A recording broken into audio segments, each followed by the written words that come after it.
तुम्हाला या अवस्थेत सोडून आमचं पाऊल निघत नाही सई. पण जावं लागेल असंच ना. माझी काहीही तक्रार नाही. माझ्यापेक्षा स्वराज्य कधीही महत्वाचं आहे स्वामी. या अवस्थेतही तुला स्वराज्य महत्वाचं वाटतंय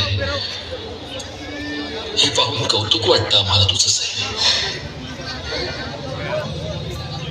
आपलं लगीन झालं तेव्हा आपण दोघेही लहान होतो, पण तेव्हाही मी हे ओळखलं होतं की या माणसाची स्वप्न खूप वेगळी आणि मोठी आहे.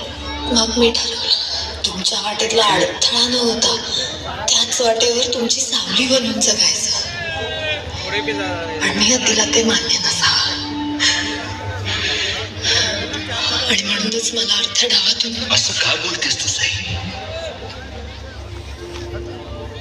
तुम्हाला वाईट वाटत असलं तरी मला जाणवतंय की या समयतलं ते संपत आलंय आणि वाद संपला की